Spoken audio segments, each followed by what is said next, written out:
Hello friends, welcome to Priya's kitchen. இன்னைக்கு நம்ம பார்க்க போற ரெசிபி ரொம்ப சிம்பிளான டேஸ்டியான டிஃபன் சாம்பார். குக்கர்லயே இன்ஸ்டன்டா ஒன் பாட் சாம்பார் எப்படி பண்ணலான்னு பார்க்கலாம். இப்போ இது என்னோட ஸ்டைல்ல எப்படி பண்ணலான்னு உங்களுக்கு காமிக்கிறேன்.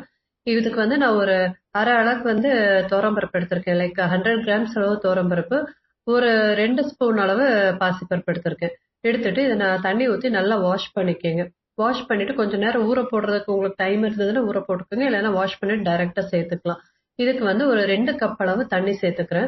தண்ணி சேர்த்துட்டு இதுக்கு தேவையான அளவு கொஞ்சமா மஞ்சள் பொடி சேர்த்துக்கலாம். சேர்த்துட்டு இது காரத்துக்கு சாம்பார் பவுடர் சேர்த்துக்கிறேன். சாம்பார் பவுடர் உங்களுக்கு ஆல்மோஸ்ட் ஒரு 1.5 ஸ்பூன் இல்ல 1 ஸ்பூன் அளவே கரெக்டா இருக்கும். நான் இன்னைக்கு 1 ஸ்பூன் அளவு சேர்த்திருக்கேன். கொஞ்சமா கேஸ்டர் ஆயில் இல்ல விளக்கெண்ணெய் அது சேர்த்துக்கோங்க. இதுக்கு வெஜிடபிள்ஸ் நான் கேரட், பீன்ஸ் மட்டும் தான் சேர்த்திருக்கேன். நீங்க வேற வெஜிடபிள்ஸ் சேர்த்துறதா இருந்தா அர்சானிக்காய் அதெல்லாமே சேர்த்துக்கலாம், நல்ல டேஸ்டா இருக்கும். இப்போ ஒரு வெங்காயம், ஒரு தக்காளி, ஒரு பச்சை மிளகாய் ஃபைனா சாப் பண்ணி வச்சிருக்கேன். பச்சை மிளகாய் அப்படியே முழுசா போட்டிருக்கேன்.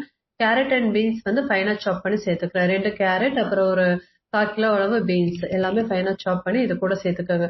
இது கூட நீங்க உருளைக்கிழங்கு ஒரு உருளைக்கிழங்கு ஆட் பண்ணீங்கன்னா உங்களுக்கு சாம்பார் நல்லா திக்னஸ் கொடுக்கும். நான் இன்னைக்கு உருளைக்கிழங்கு ஆட் பண்ணல. உருளைக்கிழங்கு சேர்த்தீங்கன்னா உங்களுக்கு அது டேஸ்டே இன்னும் கொஞ்சம் டிஃப்ரெண்டா இருக்கும். இதெல்லாம் கலந்து விட்டுட்டு தேவையான அளவு உப்பு சேர்த்து ஒரு 4 விஷில் விடுற அளவுக்கு ப்ரெஷர் குக் பண்ணிக்கிங்க. 4 விஷில்ல உங்களுக்கு துவரம்பருப்பு, பாசிப்பருப்பு, வெஜிடபிள்ஸ் எல்லாமே நல்லா கலந்து வெந்து சூப்பரா சாம்பார் ரெடி ஆயிடும்.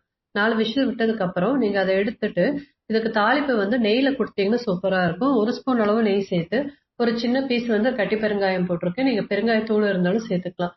அந்த பெருங்காயம் நல்லா புரிஞ்சதும் இதுக்கு தாளிப்பு 1 ஸ்பூன் அளவு கடுகு, 1 ஸ்பூன் அளவு உளுத்தம்பருப்பு, அப்புறம் கொஞ்சமா சீரகம் இதையும் போட்டுட்டு வரமிளகா போடுறதா இருந்தா நீங்க போட்டுக்கலாம். நான் இதுல வரமிளகா கொஞ்சமா ஒரே ஒரு வரமிளகா சேர்த்துக்கிறேன். சேர்த்துட்டு கொஞ்சமா கருவேப்பிலை போட்டு தாளிச்சு போட்டீங்கன்னா சூப்பரா சாம்பார் ரெடி ஆயிடும்.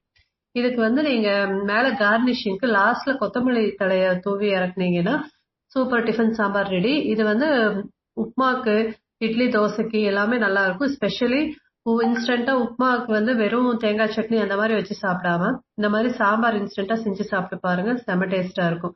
இந்த வீடியோ உங்களுக்கு பிடிச்சிருந்தா லைக் பண்ணுங்க, ஷேர் பண்ணுங்க, சப்ஸ்கிரைப் பண்ணுங்க. தேங்க்யூ.